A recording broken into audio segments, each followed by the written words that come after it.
आज हम फिर से पढ़ने वाले हैं अपना नया टॉपिक बिल्कुल पूरे जोश और उत्साह के साथ, electrician theory ITI second year class 12। इसके पहले हमने 11 क्लास अध्ययन करी है, आप पीछे जाके बैक में उन क्लासों को देख लीजिएगा, आपके सारे डाउट क्लियर हो जाएंगे। ठीक, जो कि हमारा मुख्य उद्देश्य है इस पढ़ाई का, जो हमारे आईटीआई एग्जाम होने हैं जो 2023 में, उनके लिए हम उनको दिमाग में रख के तैयारी कर रहे हैं।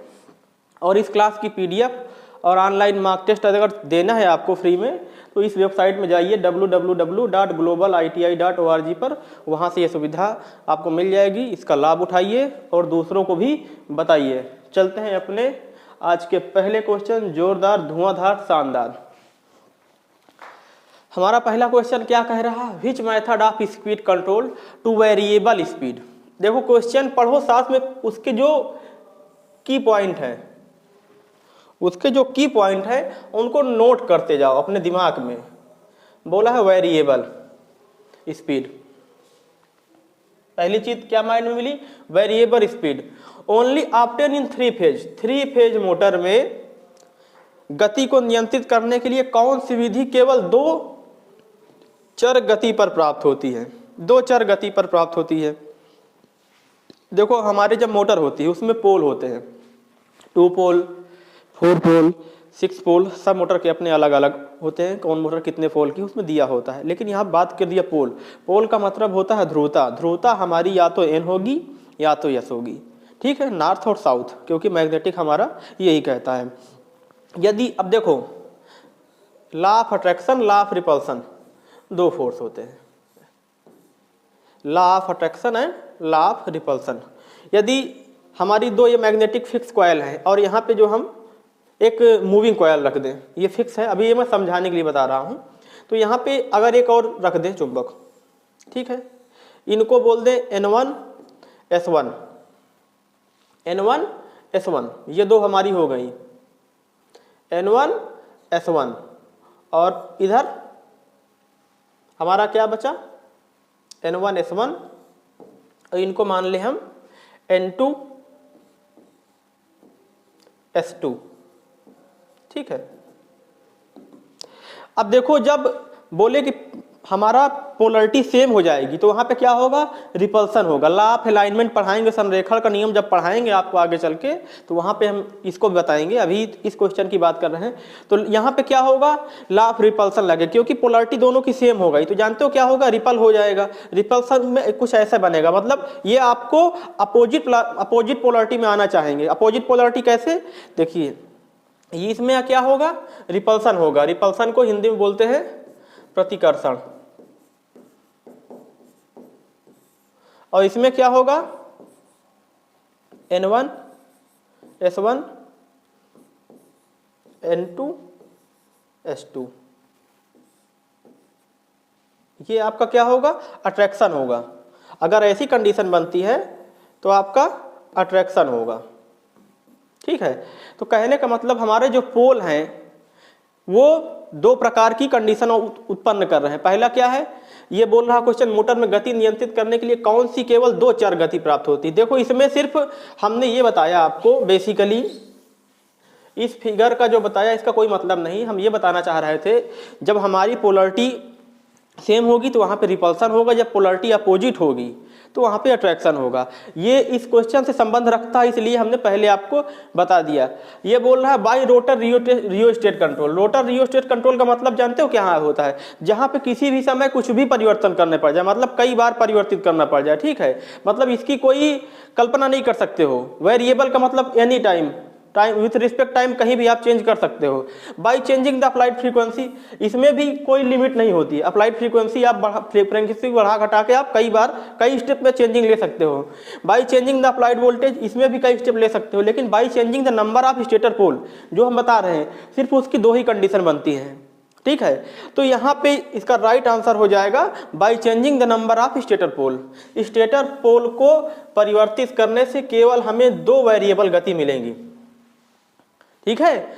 और क्योंकि हमारे जो पोल हैं उनकी सिर्फ दो ही कंडीशन होती है, इसके अलावा कोई कंडीशन नहीं होती। तो पहले जो 166 है इसका राइट आंसर हो गया डी। उसके बाद चलते हैं, why slip ring induction motor is fitted with wound rotor. Slip ring induction motor को वाउंड रोटर से क्यों फिट किया जाता है? स्लिप कम करने के लिए, गति को नियंत्रित करने के लिए, हानि को कम करने के लिए, उच्च स्टार्टिंग और रनिंग टार्क के लिए। अभी देखो हमने पिछली क्लास में बताया है कि मोटर में हमें क्या चाहिए, स्लिप रिंग इंडक्शन मोटर को वाउंड रोटर से क्यों फिट किया जाता है? हमें चाहिए हाई स्टार्टिंग टार्क, उच्च स्टार्टिंग और रनिंग वाला घूर्ण पाने के लिए हम करते हैं। हमने पिछले क्लास में इसके न्यूमेरिकल कराए हैं, तो ये आपको देखते ही आपसे क्लियर हो जाएंगे। गति नियंत्रित करने के लिए हमारे पास 3 विधियां हैं, उनका अपनाएंगे। चलते हैं अगले क्वेश्चन की ओर। अगला क्वेश्चन हमारा, what is the function off timer in automatic start delta starter. देखो स्टार्टर में जो टाइमर लगा हुआ है, टाइमर एक विद रिस्पेक्ट टू टाइम के साथ उसको जो है मैनेज किया जाता है कि जब मोटर अपनी रेटेड स्पीड का, देखिए हर मोटर की स्पेसिफिक जो कैरेक्टरिस्टिक होती है, जो उसका स्पेसिफिक डिजाइन किया जाता है, अलग अलग किया जाता है।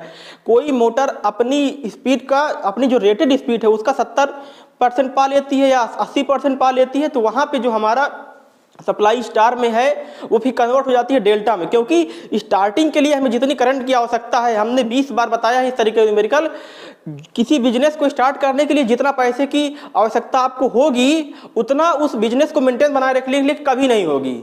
मतलब इनिशियली जो होगी, जैसे आप घर से बाहर जाते हैं पढ़ने के लिए, तो पहले महीने जो आपका एक्सपेंस होगा वो ज़्यादा होगा, कॉलेज की फीस, ट्यूशन फीस जो भी होगी, और जो है किराए का रूम लिए हैं तो रूम रेंट, और जो आपके खाने पीने का सामान है, छोटी बहुत जो भी अरेंजमेंट है, आपके बेडशीट, तकिया, गद्दा सब खरीदना पड़ेगा। लेकिन ये चीज़ें हर महीना नहीं खरीदनी पड़ेंगी। तो जो पहला महीना आपका होगा स्टार्टिंग, वहाँ पे आपका जो इन्वेस्टमेंट होगा वो ज़्यादा होगा। उसके बाद फिर कंटिन्यू अगर रहेंगे तो उतना नहीं होगा। तो ये सब चीज़ें हैं, वही चीज़ इसमें बोल रहा है कि स्वचालित स्टार डेल्टा स्टार्टर में टाइमर का क्या कार्य है। टाइमर सिर्फ यही कार्य करता है, जब मोटर अपनी रेटेड स्पीड पा लेती है तो वो एक जो बताया ना कि टाइम, उसका टाइम मैनेज फिक्स रहता है स्पीड के हिसाब से, तो क्या करता है फिर हमारी सप्लाई डेल्टा में कन्वर्ट हो जाती है। उसका फिक्स टाइम है कि इतने टाइम इतने आरपीएम मोटर पा लेगी, उसके बाद हमारी सप्लाई डेल्टा में कन्वर्ट हो जाएगी। तो इसका कौन सा सही है? Trip at overload, switch on preset time, change the from star to delta, switch off preset time. तो इसका राइट आंसर जो हमने बताया आपको, change from star to delta. अगला क्वेश्चन क्या कह रहा है, 3 फेज इंडक्शन मोटर, 3 कला प्रेरण मोटर के इंसुलेशन प्रतिरोध को मापने के लिए, इंसुलेशन रेजिस्टेंस मापने की बात कर रहा है। तो हमने इसको कई बार बताया कि इंसुलेशन रेजिस्टेंस हम जिससे मेजर करते हैं उस डिवाइस को हम क्या बोलते हैं, मैगर बोलते हैं। चलते हैं अगले क्वेश्चन की ओर। अगला क्वेश्चन क्या बोल रहा है, which test in winding is illustrated. Winding में कौन सा परीक्षण दिखाया गया है, सचित्र किया गया है। वाइंडिंग में कौन सा परीक्षण आपको दिखाया गया है। अब देखो यहाँ पे हमने बताया क्या दिखाया गया है, पोलैरिटी टेस्ट। इस तरीके का हमने एक न्यूमेरिकल और किया है, सिर्फ आप देखकर ही जान जाओगे पोलैरिटी टेस्ट। यहाँ पे W1 W2 लिखा हुआ है, ये आपका जो दिया हुआ है ये पोलैरिटी टेस्ट करते हैं। पोलैरिटी टेस्ट का मतलब हमारी पोलैरिटी करेक्ट है या नहीं। पोलैरिटी अगर हमारी इनकरेक्ट होगी तो मोटर हमारी नहीं चलेगी। AC 3 फेज इंडक्शन मोटर का प्रारंभिक करंट क्या है? हमने अभी बताया था कि जो हमारी AC 3 फेज इंडक्शन मोटर का स्टार्टिंग करंट चाहिए उसे 5 to 7 टाइम चाहिए आपकी रेटेड करंट का, जो मतलब उसको मेंटेन करने के लिए जो करंट चाहिए उसकी तुलना में उसे 5 से 7 गुना चाहिए स्टार्टिंग के लिए। इसीलिए हम लोग स्टार्टर यूज करते हैं। तो यहाँ पे दिया है 5 to 6 time full load current, 5 to 4 to 5, 2 to 3, 1 to 2, 5 to 7 time चाहिए। यहाँ पे इन्होंने 6 दिया है तो यही सही आंसर है, लेकिन 5 कहीं 6 दिया रहेगा कहीं 7 दिया रहेगा, उससे मतलब नहीं है। अगला क्वेश्चन क्या कह रहा है, स्टेटर साइड से 3 कला इंडक्शन मोटर की गति को नियंत्रित करने के लिए किस विधि का उपयोग किया जाता है? Which method is used to control the speed of 3 phase induction motor. ये हमने एक बार और पढ़ाया है इस क्वेश्चन को, सेम यही क्वेश्चन था। हमने बताया था आपको, by changing the applied frequency, by injecting EMF in rotor, by rotor rheostat, by cascade operation. Cascade operation नहीं हो सकता है, बाई रोटर रियोस्टेट नहीं हो सकता, वेरिएबल स्पीड के लिए होता है rotor rheostat. By injecting EMF in rotor side EMF आप नहीं इंजेक्ट करोगे, स्टेटर साइड में जो मैग्नेटिक फील्ड होगी उसके थ्रू EMF इंजेक्ट होता है, तो ये भी नहीं सही होगा। By changing the applied frequency, ये इसका राइट आंसर होगा। 172 का डी नंबर इसका राइट आंसर होगा, by changing the applied frequency. उसके बाद अगला क्या है, what is the speed control method induction motor. What is the speed control method of 3 phase induction motor. ये जो दिया हुआ है कौन सा मेथड है, cascade operation method, rotor rheostat control method, changing applied voltage control method, injecting EMF in the rotor circuit. अब देखो हम बता रहे हैं, हमने बताया था कैस्केड ऑपरेशन, आपको कैस्केड ऑपरेशन बताया था। कैस्केड ऑपरेशन में क्या होता है बेटा, जो हमारा आउटपुट हो पहली मशीन का, एक एग्जांपल बता रहे हैं, किसी मशीन का आउटपुट अगर अगली वाली मशीन के लिए इनपुट बन जाए तो ऐसे कनेक्शन को हम कैस्केड कनेक्शन कहते हैं। Cascade connection analogy of series connection होती है, उसी से मिलती जुलती हुई सीरीज कनेक्शन से। तो कैस्केड ऑपरेशन में क्या होता है, जो पहली मशीन का आउटपुट है, मैंने पहली मशीन में इनपुट दिया, आपने उसका कुछ ना कुछ आउटपुट मिलेगा, वो आउटपुट अगली मशीन के लिए इनपुट बन जाए, वो आउटपुट अगले मशीन के लिए इनपुट बन जाए, तो इसको हम क्या बोलते हैं, कैस्केड ऑपरेशन बोलते हैं। यहाँ पे जो फिगर में दिखाया हुआ है, फिगर में आप देखते ही समझ जाएंगे कि कौन सा ऑपरेशन है। कैस्केड ऑपरेशन में होता क्या है, बेसिकली यहाँ पे इन्होंने 3 फेज सप्लाई दी है, 3 फेज सप्लाई दी है, हम भी दे देते हैं, इन्होंने 3 फेज दी है, हम भी दे देते हैं।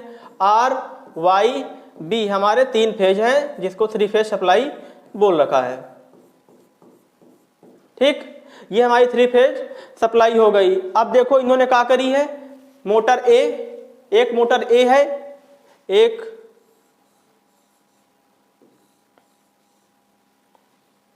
मोटर ए, पेन चेंज कर दे तो थोड़ा सा ज्यादा अच्छा लगेगा दिखने में। ये मोटर ए हो गई, मोटर ए,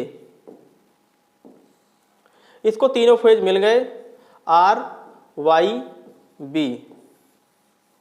ठीक है, अब इस मोटर को जब इनपुट मिल गया तो ये मोटर कुछ ना कुछ आउटपुट देगी, कुछ ना कुछ आउटपुट दी। ठीक है, इस मोटर को कुछ ना कुछ आउटपुट मिला, लेकिन उसके बाद यही यहाँ ये क्या हो गया, उसका एक प्रकार का इनपुट हो गया, ये क्या हो गया, आउटपुट हो गया। अब ये अगली मोटर के लिए जो देखो ये दिया है, 3 उसके दिए हुए हैं, अगली मोटर के लिए जो आउटपुट इसको मिला, अगली मोटर के लिए ये इनपुट का काम कर दे, ये जो भी दिया है अगली मोटर के लिए ये इनपुट बन जाए।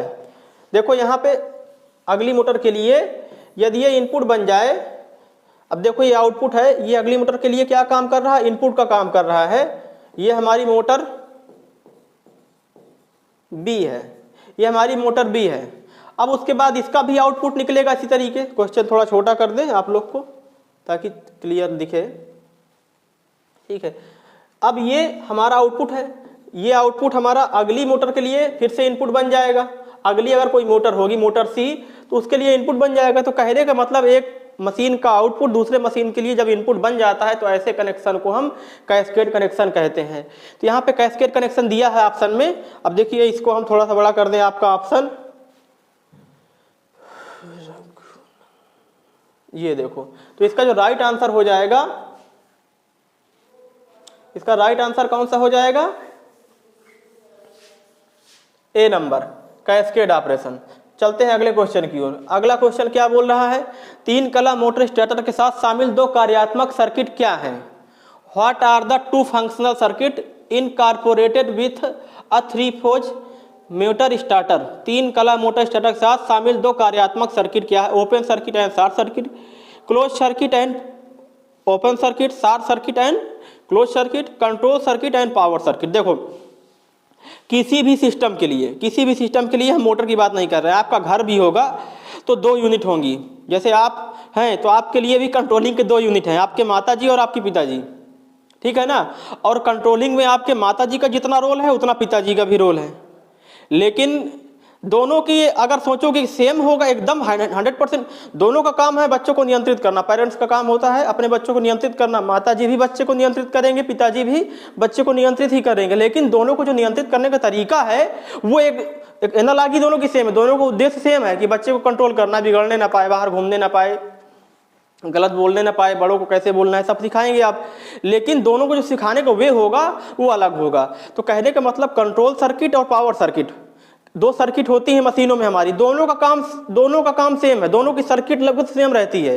लेकिन पावर सर्किट जो होती है वो हमारे जब हमारी सप्लाई आती है, जो हमारे फ्यूज एमसीबी वगैरह होते हैं उस सर्किट को कंट्रोल करती है, और जो हमारी कंट्रोल सर्किट होती है ये मोटर के बैलेंसिंग के होती है, मैग्नेटिक फील्ड के लिए होती है, मतलब मोटर के जो मोटर पार्ट होते हैं वहां पे कंट्रोलिंग देती है मोटर वाली सर्किट में। और जो पावर सर्किट है जो सप्लाई आती है मोटर तक वहां तक के लिए होती है। दोनों का काम प्रोटेक्शन देना है, दोनों में लगभग समानता होती है। जैसे बताया आपको कि माता जी पिताजी होते हैं बच्चों को कंट्रोल करने के लिए, दो यूनिट है अलग अलग, दोनों का काम कंट्रोल करना। तो ये हमारी जो बोला सर्किट कौन सी है, 3 कला मोटर स्टार्टर के साथ शामिल 2 कार्यात्मक सर्किट क्या है, तो कौन सी 2 सर्किट हो गई आपकी, कंट्रोल सर्किट और power circuit. Which is the main property of leatherized paper insulation. Leatherized paper insulation का मुख्य गुण क्या है, non moisturized material, highly non hygroscopic, very good for class F insulation, better ageing and dielectric strength. देखो लेदराइज्ड paper, leather आप जानते हैं, leather जानते हैं, लेदर के आप लोग लेदर की जैकेट और ये बेल्ट वगैरह आते हैं, तो लेदर की लाइफ अधिक होती है, ठीक है ना। लेदर तो हम बोला लाइफ अधिक होती है, लाइफ का मतलब होता है स्ट्रेंथ, कैपेसिटी उसकी अधिक होती है। तो बाकी चीजें यहाँ पे कहीं देखा होगा, ये मॉइस्चर के लिए हमारे पास अरेंजमेंट दूसरा होता है, बताएंगे अगला क्वेश्चन शायद उसी का है। हाइग्रोस्कोपिक नहीं है, नमी के लिए नॉन हाइग्रोस्कोपिक बोला है। Very good for class F insulation के लिए नहीं है। बेटर डाई इलेक्ट्रिक स्ट्रेंथ परावैद्युत शक्ति, ठीक है। तो इसका जो राइट आंसर हो जाएगा लेदराइज्ड पेपर इंसुलेशन का मुख्य गुण कौन सा है, बेटर एजिंग। जब बताए ना बेटर एजिंग, जो आपके लेदर वगैरह के शूज होते हैं, कपड़े जैकेट होते हैं, इनकी ज्यादा एज होती है कंपैरिजन अदर क्लॉथ के। तो आपके better ageing and dielectric strength, इसका राइट आंसर है D. 175 180 Which type of insulating material is selected for binding the coil and overhang? Binding the coil and overhang. Cotton slip, impired slip, terylene धागा, fiber, glass tape. 176 बोल रहा fibre glass, terylene thread. इसका देखिए पूछा है which type of insulating material is selected binding। देखो ये तब बोला ना कि क्वेश्चन का की पॉइंट पकड़ो आप लोग। क्वेश्चन का अगर की पॉइंट पकड़ लिए तो क्वेश्चन आपका कुछ नहीं कर सकता है। क्वेश्चन पूछना क्या चाह रहा, सिर्फ अगर उस क्वेश्चन में पूरा की पॉइंट पकड़ लिए आप। जैसे पढ़ते थे ना इंग्लिश में, पोयम में आती थे तो आधा तो प्रश्न वही लिख देते थे जो क्वेश्चन में लिखा रहता था हल करते समय, बाकी आधे में आप लोग अच्छा आंसर देते थे तो 2 की जगह 4 लाइनें भर जाती थी ज्यादा नंबर पाने के लिए। ऐसे किए हो ना, वही चीज यहाँ पे देखो कि हमें क्वेश्चन से क्या मिल रहा, आंसर देने के लिए क्वेश्चन से क्या मिल रहा। क्वेश्चन को आपको मिल गया बाइंडिंग द कॉइल, क्वेश्चन में आपको क्या मिल गया, बाइंडिंग द कॉइल। अब यहीं से 50% प्रश्न हल हो गया। बाइंडिंग के लिए हम क्या यूज करते हैं, थ्रेड, ठीक है। थ्रेड दिया है कहीं, टेरिलीन धागा दिया है, बोला है बाइंडिंग द कॉइल ओवरहैंग, तो यहीं से इसका आंसर क्लियर हो गया। उसके बाद क्या बोला, एसी वाइंडिंग में कफिंग के लिए किस इंसुलेशन का उपयोग करते हैं, cuffing. Which insulation is used for cuffing in AC winding. Cuffing के लिए fabric based adhesive tape, empire fibre glass tape. देखो लेदराइज्ड पेपर, फाइबर, ग्लास टेप। अगर हम देखें तो उपयोग हम चारों का कर सकते हैं, उपयोग चारों कर सकते हैं। लेकिन अगर फाइबर ग्लास टेप देखेंगे ये उतना ज्यादा एरिया मतलब ज्यादा एरिया घेरेगा। चमड़ा अगर इसके अंदर किसी कारण से नमी पहुंच गई तो ये भी फूल जाता है। एम्पायर फाइबर ग्लास, इनमें भी ज्यादा एरिया लगेगा। पूछा एडहेसिव मतलब चिपकने वाला होगा फैब्रिक बेस्ड। फैब्रिक बेस्ड मतलब जानते हो ना, फैब्रिक मतलब चिपकाने वाला। तो जो फैब्रिक वाली लेयर होगी, नीचे वाली लेयर, और जैसे आपका क्या बोलते हैं, कोई चीज टूट जाता है, खिलौना टूट जाता है, तो वहां पे आप फैब्रिकेशन करते हैं, उसके लिए आपको ये कुछ आता है मार्केट में, ध्यान नहीं आ रहा है, फेविकिक या फेविकोल ऐसे कुछ आता है। आपका क्रिकेट बैट वगैरह टूट जाता है तो आप लोग फेविकोल डालते हैं, फिर धागे से कस देते हैं, बाइंड कर देते हैं। तो जो हमारा फेविकिक या कोल है फैब्रिक के लिए जब जोड़ते हैं, यूज करते हैं, तो ये उसकी लेयर को नहीं बढ़ाते हैं, उसकी लेयर जहां की जितनी उतनी ही रहती। ये कम से कम एरिया भर करके एक मजबूत, टिकाऊ और जो है कहते कि बेहद बेशकीमती जोड़ प्रदान करते हैं। इसलिए हम जो है फैब्रिकेशन वाला रूल अपनाएंगे यहाँ पे। तो क्या बोला है, यहाँ पे बोला है फाइबर ग्लास टेप, ये भी सब सही है, ये भी सब इसी काम में आते हैं। लेकिन देखिए हमारी वाइंडिंग की बात की, वाइंडिंग में हमारे पास ज़्यादा एरिया नहीं होता है, वहाँ पे तो इतना एरिया होता है कि पूछिए मत। आप अगर किसी ने वाइंडिंग करी है वहाँ पे बिल्कुल ना के बराबर ये रखा, क्योंकि जो स्लॉट बने होते हैं आर्मेचर में, उसके बाद जब वाइंडिंग होती है, जो भी होता है स्लॉट के ऊपर, जब वहाँ पे वाइंडिंग करते हैं तो वहाँ पे सिर्फ इतनी ही व्यवस्था होती है जितनी की वाइंडिंग हो जाए, जितने टर्न हमें लपेटने हैं, इससे ज़्यादा वहाँ पे अरेंजमेंट ही नहीं होता है। तो वहाँ पे बोला है कि एसी वाइंडिंग में कफिंग के लिए इंसुलेशन कौन सा यूज करेंगे, फैब्रिक बेस्ड। कफिंग के लिए, कफिंग का मतलब होता है बैंगनी का छिटकाव ना हो, ठीक है। एक क्या है कि जैसे आपको एक जैसे लकड़ी का गट्ठर टाइप बन जाता है, तो लकड़ी का गट्ठर ऐसे बिखराव रहेगा, उस लकड़ी का गट्ठर बना लीजिए, उसके ऊपर से फेविकिक नहीं, यहाँ पे फेविकिक से मतलब नहीं है, एक ऐसा कोई चिपकाने वाला एडहेसिव मटेरियल डाल दीजिए ताकि वो गट्ठर आपस में बिखरे नहीं, ठीक है। तो वही चीज़ बोला है फैब्रिक बेस्ड एडहेसिव टेप। ये थोड़ा सा क्रिटिकल हो जाएंगे करना, तो यहाँ पर जो राइट आंसर हो जाएगा 177 का डी। उसके बाद चलते हैं number of turn connected in series. अच्छा, क्वेश्चन क्या बोला, what refer coil in AC winding. AC winding में कॉइल को क्या कहते हैं, एसी वाइंडिंग में कॉइल को क्या कहते हैं। Number of turn connected in parallel, देखो number of turn under 2 similar pole, number of turn under 2 dissimilar pole, 4 option दिए हुए हैं। बोला है कि रिफर एसी वाइंडिंग में कॉइल को क्या कहते हैं, एसी वाइंडिंग में कॉइल को क्या कहते हैं। देखो कॉइल जो हमारी है एसी वाइंडिंग में, एसी वाइंडिंग में जो एसी वाइंडिंग में कॉइल को क्या कहते हैं। कॉइल क्या होती है, कॉइल बेसिकली वो होती है जब हम वाइंडिंग करते हैं, कॉइल जो होती है हमारी कुंडलन बोलते हैं हिंदी में। तो जब एक लेयर, 2 लेयर, कई लेयर कंप्लीट हो जाती है, जब पूरी बन के तैयार होती है, तो उसको हम एक कुंडलन या कॉइल बोलने लगते हैं। उसी को एक लेयर लब किया वाइंडिंग, ऐसे एक लेयर वाइंड किया, ठीक है। उसके बाद फिर सेकेंड लेयर बाइंड किया, सेकेंड लेयर, ऐसे बाइंडिंग हमारी चलती रहती है, ऐसे हमारी बाइंडिंग चलती रहती है। तो जो हमारी कॉइल कंप्लीट होती है तो ये किस में हुई, देखो पैरेलल में तो हुई नहीं, ये सीरीज बन रहा है ना। तो number of turn connected in series, जब number of turn connected in series multi time हो जाते हैं तो उस वाइंडिंग को हम कॉइल बोलने लगते हैं। एसी वाइंडिंग में कॉइल को क्या कहते हैं, number of turn connected in series arrangement को हम कॉइल कहते हैं। ये इसका राइट आंसर हो गया। और ये रहा आज का धुआंधार 179, which type of AC winding the number of coil पर पोल पर phase in more than 1 at different pitch. तो ऐसा कौन सा है, किस प्रकार की एसी वाइंडिंग के विभिन्न पिचों पर कुंडली पर पोल पर कला की संख्या एक अधिक है। Involute coil winding, diamond coil winding, flat loop overlapped winding, flat loop non overlapped winding. देखो हम बता दें यहाँ पे आपको, वाइंडिंग हमारी जो होती है ये ऐसे होती है डायमंड शेप में, लगभग डायमंड शेप हमारी वाइंडिंग का ऐसे होता है। वाइंडिंग का डायमंड शेप ऐसे होता है, ये देखिए डायमंड शेप हेक्सागोनल टाइप का होता है, ये हमारी डायमंड शेप हो गई। उसके बाद जो बास्केट वाली बाइंडिंग होती है, बास्केट वाली बाइंडिंग कुछ इस प्रकार होती है, उसके बाद जो पूछा है तिरछी बाइंडिंग होती है, तिरछी बाइंडिंग कुछ इस प्रकार की होती है। आप लोग जिन्होंने वाइंडिंग ऐसे कुछ इस प्रकार होती है तिरछी वाइंडिंग। तो हमने ये बताया आपको कि वाइंडिंग कौन कैसी होती है, इसका इस क्वेश्चन से मतलब नहीं है, लेकिन अगर क्वेश्चन मिलता है तो आप लोग देख के पहचानने की कोशिश करिएगा, वाइंडिंग का शेप देखकर जानने की कोशिश करिए कौन सी वाइंडिंग की बात कर रहा है। तो यहाँ पर जो पूछा है एक अधिक, हम बोल रहे हैं बार बार कि क्वेश्चन का की पॉइंट पकड़ा करिए। क्वेश्चन का की पॉइंट क्या है, कह रहा है एक अधिक,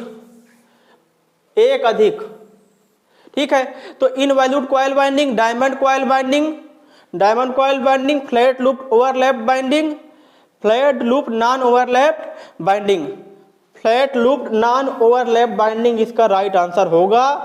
क्योंकि थ्री फेज मोटर में किस प्रकार की एसी वाइंडिंग के विभिन्न पिचों पर, थ्री फेज नहीं, किस प्रकार की एसी वाइंडिंग की विभिन्न पिचों पर कुंडली कॉइल पर पोल पर फेज की संख्या इज एक होती है, मोर देन वन होती है, एक अधिक होती है। क्या बोला? एक कॉइल पर पोल की संख्या एक से अधिक होती है। तो flat looped non overlapped binding, flat looped non overlapped binding में जो हमारी कॉइल पर पोल पर फेज की संख्या है वो एक से अधिक है। तो इसका राइट आंसर हमारा डी हो गया। जिसने पिछली क्लास ली है तो वहां पर आपको हमने बताया कि कौन सी वाइंडिंग है, कौन सी वाइंडिंग का सेगमेंट किस वाइंड से जुड़ता है, पहले का तीसरे में जुड़ता है, किसी में पहले कॉइल का लास्ट टर्मिनल दूसरे कॉइल के फर्स्ट टर्मिनल से मिलकर एक सेगमेंट से जाके मिलते हैं। तो मैंने अलग अलग सबका क्राइटेरिया बता रखा है। अगर आप वहां पे एक बार देख लेंगे तो यहाँ इस क्वेश्चन को देखते ही जान जाएंगे कि संख्या एक से अधिक किस कंडीशन में होगी, जब लूप में होगा लेकिन नॉन ओवरलैप टाइप होगा। ठीक है, नॉन ओवरलैप टाइप होगा तो हमारा flat loop non overlap winding बनेगी। उसके बाद अगला क्वेश्चन है, अगला क्वेश्चन देखो, हम फिर से बोल दिए कि जहां पे न्यूमेरिकल आ जाएगा वहां पे हम लोग एकदम रुक जाएंगे, एकदम ब्रेक डाउन हो जाएंगे, क्योंकि हर जगह तो हम निकल सकते हैं लेकिन न्यूमेरिकल बिना समझे हम नहीं कर सकते हैं। पेपर में यही क्वेश्चन आ जाए ऐसी कोई गारंटी नहीं है, इसकी वैल्यू चेंज करके ही देगा। अगर आप जो है यही क्वेश्चन सीधे सी नंबर डी नंबर रट कर चले जाएंगे, वहां पर वैल्यू चेंज कर देगा और आपको फार्मूला या उसका टाइप नहीं पता रहेगा तो आप वहां पे सॉल्व नहीं कर पाएंगे। तो इसलिए सबसे पहले क्या बोला है, कॉइल पर फेज बोला है। क्या बोला है? Calculate the number of coil पर फेज। पहले एक चीज देखते हैं, क्या बोला है? कॉइल पर फेज, कॉइल पर फेज पर पोल बोला है। सारी चीजें लिख लो। क्या बोला है? स्लॉट कितने हैं? एस हमारे कितने हैं? 36 है। कॉइल कितनी है? 36 है। मोटर के लिए 3 कला फेज कौन सा है? 3 फेज है। ठीक है, और कुछ दिया है? पोल कितने दिया है? 4 पोल दिया है। इस क्वेश्चन को थोड़ा सा हम छोटा कर रहे हैं, अभी इधर सॉल्व करने के लिए हमारे पास स्पेस कम है, किनारे कर देते हैं। ठीक, पेन चेंज कर दिए ताकि आप लोग देख सके। कॉइल पर फेज बोला है तो देखो कॉइल आपकी 36 है, फेज आपका 3 है। 36 अपान फेज कितना है? 3, कितना आया? 12 आया। ठीक है, तो कॉइल पर फेज निकल आया। पर पोल बोला है, आपका क्या निकल आया? कॉइल पर फेज, कॉइल पर फेज इक्वल टू 12। अब पूछा है पर पोल, तो यहां पे निकाल लो कॉइल पर फेज पर पोल। कॉइल पर फेज आपका 12 आ गया है। अब उसके बाद कॉइल पर फेज आपको पता ही है, कॉइल पर फेज आपने निकाल लिया, कॉइल पर फेज आपका निकल आया। अब आपको निकालना है पर पोल उसी में, तो आपका पर पोल कितना हो जाएगा? 12/4, कितना आएगा? 3। तो आपका जो फाइनली आंसर निकल के आएगा कितना आएगा? कॉइल पर पोल, कॉइल पर फेज पर पोल आपका कितना आएगा? 3 आपके ऑप्शन में कहीं दिया हुआ होगा, आप इसको नोट डाउन कर लीजिए। उसके बाद देखते हैं ये आपका ए नंबर सही है, क्वेश्चन में दिया हुआ है 3, ये आपका राइट आंसर सही हो गया ए। राइट आंसर कौन सा हो गया? ए। ये रहे आज के हमारे शानदार जानदार धुआंधार क्वेश्चन। ठीक है, अगर कोई दिक्कत हो इसको भी फिर से छोटा कर दे रहे हैं, आप लोग देख लीजिएगा। ये किनारे में है, थोड़ा सा छोटा किए हैं, दिख रहा होगा, आशा है।